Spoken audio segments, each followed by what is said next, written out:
ഈ വേദിയിൽ കേരളത്തിന്റെ സാംസ്കാരിക വൈവിധ്യങ്ങളെ അടുത്തറിയാൻ നമുക്ക് ഒരു യാത്ര പോകാം. 14 ജില്ലകളുടെ കേരളത്തിന്റെ ഹൃദയത്തിലൂടെ. തിരുവനന്തപുരവും കൊല്ലവും. യാത്ര ആരംഭിക്കുന്നത് തിരുവനന്തപുരം ജില്ലയിലും കൊല്ലം ജില്ലയിലുമാണ്. ശ്രീ പത്മനാഭ സ്വാമി ക്ഷേത്രം മുതൽ കടലും കായലും സംഗമിക്കുന്ന കൊല്ലം വരെ ഈ തീരം കഥകളിയുടെ ഈറ്റില്ലമാണ്. ഭാവങ്ങളുടെയും ചലനങ്ങളുടെയും പൂർണ്ണതയാണ് കഥകളി. ആലപ്പുഴ. കായലുകളുടെ റാണിയായ ആലപ്പുഴയിൽ ഓണക്കാലത്ത് ക്ഷേത്രാംഗങ്ങളിൽ ആവേശം തീർക്കുന്ന വേലകൾ.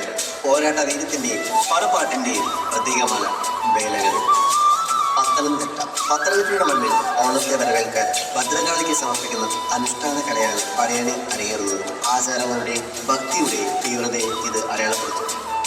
കോട്ടയം. പച്ചപ്പണിഞ്ഞ റബ്ബറും തോട്ടങ്ങൾ കോട്ടയത്തിന്റെ സമ്പന്ന സമൃദ്ധിയുടെ നേർക്കാഴ്ചയാകുന്നു. കേരളത്തിലെ സമ്പദ് വ്യവസ്ഥയെ മുന്നോട്ട് നയിക്കുന്ന റബ്ബർ കൃഷി കേന്ദ്രം എറണാകുളം. ചവിട്ടുനാടകത്തിന്റെ കരുത്ത്. ചരിത്രവും ആധുനികതയും എത്തിച്ചേരുന്ന ജില്ല. പോർച്ചുഗീസ് സ്വാധീനത്തിൽ രൂപംകൊണ്ട ഈ കലാരൂപം ശക്തമായ ചുവടുകളുടെയും നാടകതയുടെയും ചരിത്രത്തെ പുനരാവിഷ്കരിക്കുന്നു.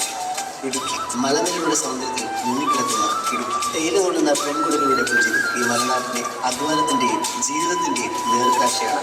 തൃശൂർ. കേരളത്തിലെ സാംസ്കാരിക തലസ്ഥാനമാണ് തൃശൂർ. ഹാസ്യത്തിലൂടെ സാമൂഹ്യ വിമർശനങ്ങൾ നടത്തുന്ന ചാക്യാർകൂത്ത് എന്ന കലാരൂപത്തിന്റെ കേന്ദ്രം. പാലക്കാട് വയലുകളിൽ ഒഴുകുന്ന ഓട്ടംതുള്ളലിന്റെ ഇനങ്ങൾ കേരളത്തിന്റെ കലയുടെ പ്രാധാന്യത്തെ ഉറപ്പിക്കുന്നു. കുഞ്ചൻ നമ്പ്യാരുടെ സാമൂഹ്യ വിമർശനവും ഹാസ്യവും ഈ കലാരൂപത്തെ സവിശേഷകരമാണ്. മലപ്പുറവും കോഴിക്കോട്. മലപ്പുറത്തിന്റെയും കോഴിക്കോടിന്റെയും തീരങ്ങളിൽ ഓണത്തിന് ഈണവും താളവും നൽകുന്ന ഒരു കലാരൂപമുണ്ട്, ദഫ്മുട്ട്. സാമൂഹ്യ ഐക്യത്തെയും പ്രതിഫലിപ്പിക്കുന്ന കലാരൂപമാണ് ദഫ്മുട്ട്.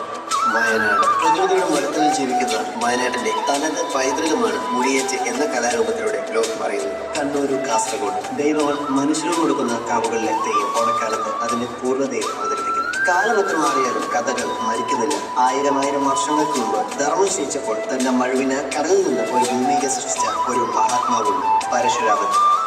ഓണത്തിന്റെ യഥാർത്ഥ നായകൻ മാവേലി. തന്റെ പ്രജകളെ കാണാൻ ഭൂമിയിലേക്ക് തിരിച്ചെത്തുന്ന മഹാരാജാവ്.